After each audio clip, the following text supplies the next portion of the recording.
धन्यकार महाराज। साथ संगत जी प्यार से कहना निरंकार। साथ संगत जी आज हमारे बीच में बाल संगत के बहुत ही प्रसिद्ध महात्मा जितेश जी आए हैं और आज इनके साथ आपके बीच में भक्ति के ऊपर चर्चा रखेंगे। तो जितेश जी सबसे पहले तो वेलकम है, आपका स्वागत है। कैसे हो जी? बढ़िया जी महाराज, कृपा है आपकी। तो आप सबसे पहले तो महात्माओं को धन्यकार बोले। धन्यकार जी महाराज। हाँ, तो महाराज ये बताएं कि संगत में जाके आपको कैसा लगता है? महाराज आप ये मान लीजिए कि मतलब हम बाहर के काम करते हैं तो सत्संग कौन जान दे तो स्वर्ग से भी बेहतर नज़ारा होता है वहाँ। मन एकदम शांत हो जाता है। मैंने ये पगड़ी पहनी हुई है तो अंदर ये चांद इतनी अच्छी मतलब बहुत शांति मिल रही है। ऐसे ही सत्संग में इतनी अच्छी शांति मिलती है हमको। मन बहुत गुलाब के फूलों से पूरा भर जाता है वहाँ, बहुत आनंद आता है। जितेश जी जब आप पहली बार सत्संग आए थे जी, तो मतलब आपको ऐसी कौन सी चीज़ लगी अच्छी जिसकी वजह से आप प्रभावित हुए और जो आपके जीवन का एक अनमोल हिस्सा बना जिसकी वजह से आप बाहर दूर दूर तक संगतों में जाते हैं? तो महाराज पहली बार सत्संग तो बात ऐसी है कि बचपन में मैं छोटा था तो अपनी मम्मी के साथ जाया करता था। तो जब बचपन में मेरा मन नहीं करता था, मतलब छोटा ही था मैं 5-6 साल का, तो भाग जाता था आधे रास्ते में ही, फिर दुबक जाता था दादी के पास। तो महाराज जब से यहाँ पे आया हूँ आपके साथ, पहली बार समागम में गया था मैं वहाँ सवाल खा, तो सतगुरु माता जी की कृपा से पता नहीं कैसा जादू हुआ, माता जी का कैसा आनंद आया, इतना अच्छा लगा कि उसको शब्दों में बयान नहीं कर सकते। अब क्या अच्छा लगा क्या अच्छा नहीं लगा ये तो मुझे नहीं पता, पर लेकिन इतना आनंद आया कि मन ऐसा लगा इस कुटिया में घुसे ही रहो जी। बहुत सारे लोग कहते हैं कि बच्चे सत्संग जाते हैं, पढ़ाई पे नुकसान पड़ता है, जोर पड़ता है। इसके लिए आप मतलब क्या लोगों को या महात्माओं को, संतों को, समाज को क्या संदेश देना चाहेंगे या बच्चों को अपने बराबर के क्या संदेश देना चाहेंगे महात्माओं को कि संगत जाने से समय बर्बाद होता है कि नहीं होता है, पढ़ाई हो पाती है नहीं हो पाती है? जी, तो मैं यही कहना चाहूँगा महाराज कि मतलब मेरी उम्र अभी 13 साल है।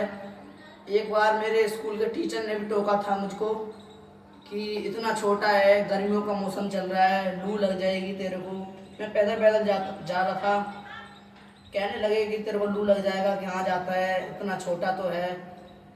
तो मैंने उनसे कहा नहीं, पर मेरे मन में ये सत्संग जी भाव आया कि बताओ हमें 84 लाख बार में से एक बार ये मनुष्य जन्म मिला है और इसमें भी हम भक्ति करने से या फिर सत्संग जाने से टोक रहे हैं, रुक रहे हैं, रोक रहे हैं किसी को भी, तो ये बहुत गलत है। मतलब कि इतने छोटे से तो है ना, पढ़ाई भी करनी ज़रूरी है, नौकरी भी ज़रूरी है, हर चीज़ ज़रूरी है, पर लेकिन जिस काम के लिए आए हैं सबसे ज़रूरी काम वो है, पर लेकिन वो इंसान नहीं करता। जिसको समझ है वही करता है। लोगों से कहने से कुछ नहीं होता। सतगुरु माता जी की कृपा, वो भी जुड़े हैं, उन्हें भी समझ हो।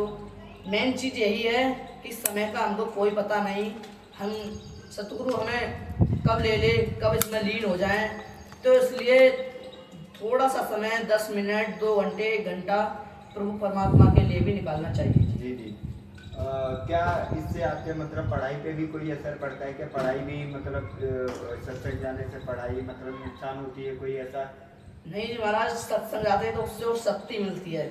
मैं सतगुरु के आशीर्वाद मिलते हैं, संतों के आशीर्वाद मिलते हैं, पढ़ाई में भी अन्य कामों में भी, उससे और ज़्यादा हमें सत्संग आशीर्वाद मिलता है। काम करने में हमारा काम और बढ़ता है, उससे पढ़ाई का कोई लेना देना नहीं है। 2 घंटे का सत्संग होता है। कहने का भाव ये है कि आजकल जैसे युवा अपना 2-4 घंटे तो बर्बाद समय कर ही देते हैं दिन भर। खासकर से आजकल जो गैजेट चला है जो हर किसी के पॉकेट में रहता है आसानी से, उसमें कहीं ना कहीं अपना समय बर्बाद कर देते हैं। तो वो कहीं ना कहीं वो समय ना बर्बाद करके हम अपने टाइमिंग पे स्कूल भी जाएं, पढ़ाई भी करें, कोचिंग्स भी जाएं, लेकिन अपना जो 2-4 घंटे फालतू समय बर्बाद करते हैं, 1-2 घंटा हमें इस प्रभु परमात्मा की याद में देना चाहिए, यानी सत्संग भी करना चाहिए, जिससे हमारे जीवन कर्मों का भी एक कहीं ना कहीं जीवन में परिवर्तन हो। ये कहना चाह रहे हैं आप? जी जी जी जी जी।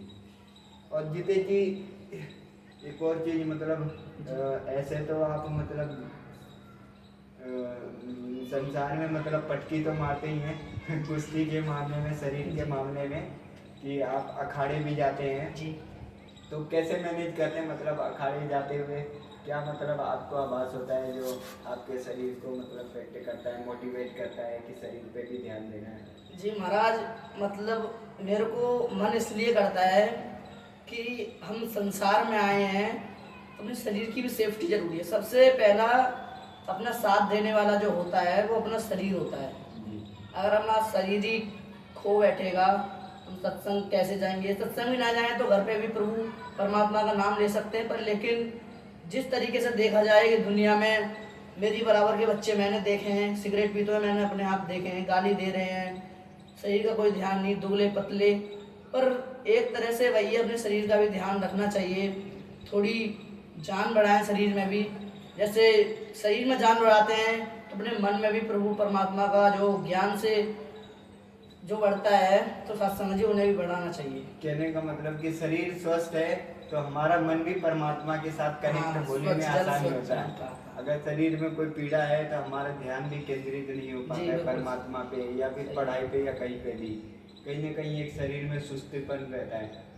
तो सत्संग जी, ये हमारे जितेश जी ने बताया। और जितेश जी, आपके जीवन का कुछ लक्ष्य, कुछ मतलब हर किसी के सपने होते हैं, हालांकि मुझे पूछने तो नहीं चाहिए फिर भी पूछ रहा हूँ कि आप मतलब अपने बराबर के युवाओं को क्या मैसेज देंगे कि क्या चीज़ें उनको जीवन में करनी चाहिए, कितनी चीज़ों पे फोकस करना चाहिए, और आपके सपने क्या है, रखना चाहेंगे?